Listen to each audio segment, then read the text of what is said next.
Hi, Sandra here, the Misophonia therapist. And in today's video, I'm going to be talking about misophonia and intrusive thoughts.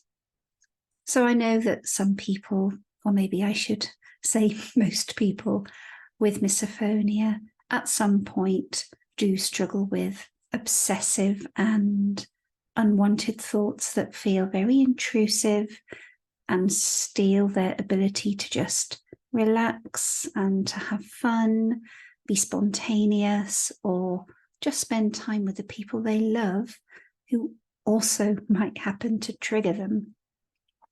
So intrusive thoughts are generally synonymous with OCD, obsessive compulsive disorder. However, so many of the people that I help struggle with these uninvited and often paralyzing intruders. They are certainly very similar to OCD. There are other similarities between the two conditions, and many people probably are likely to have both conditions. So people with misophonia, like those with OCD, can experience very similar patterns of thinking. These thoughts might negatively predict an outcome, and it isn't generally a good outcome, or lead to a negative assumption about something, someone, or a particular situation. So these thoughts can be all-consuming, obsessive, repetitive, and can often go round and round in circles. So in people with misophonia, these thoughts are often focused upon what might happen when you hear the trigger, or whether you're going to hear the trigger, when you're going to hear the trigger, and what you are going to do when you hear the trigger. So, for example, it might be, I know that if I hear such and such a sound, if that person is there, awful things are going to happen. I'm going to fly into a rage, fly into a panic, and then it's just going to be really embarrassing because I'm going to have to leave the room and have to explain myself. People will judge me, think I'm very rude, and so on and so forth. So, as deeply frustrating as this kind of cycle of negative predictions, negative thinking can be, really what is going on? So it's partly your brain doing its best to protect you.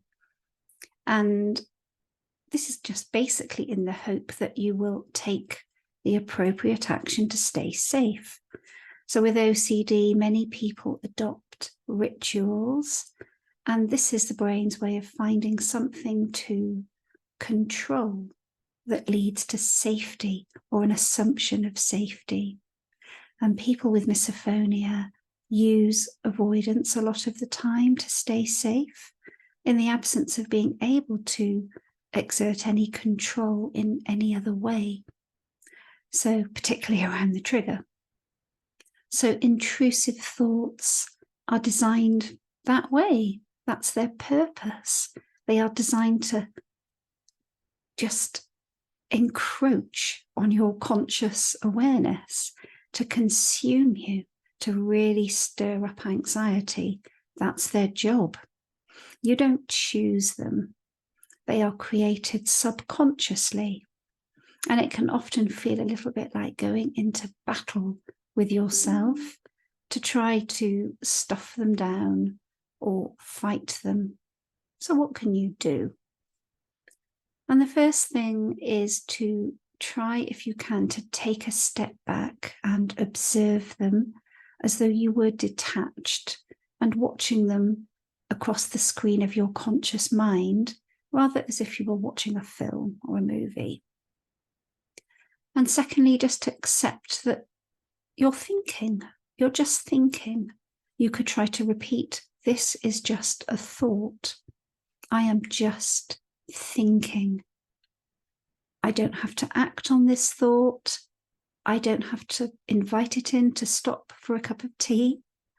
I can just notice the thought and release it. And just notice how you might be able to interrupt the flow or the spiral of these kinds of thoughts simply by observing them as though you were a witness. Okay. And number 3 is to try, if you can, to replace a particularly persistent thought with something different that may be a little more helpful or supportive. And again, these simple techniques do require practice. We're just scratching the surface here, of course, and they're underpinned by the principles of mindfulness. Many people do find them to be helpful for all sorts of different conditions.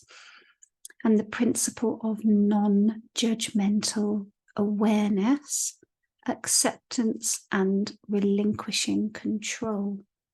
But if you want to delve a little deeper into what your subconscious mind is really up to, just contact me for a chat, because so many of our deeply held problems are based on deeply held, but not always obvious flaws in our beliefs and our conclusions. So I hope you found that helpful, and let me know what you think in the comments, and I will be back tomorrow with more content. Thank you and bye for now.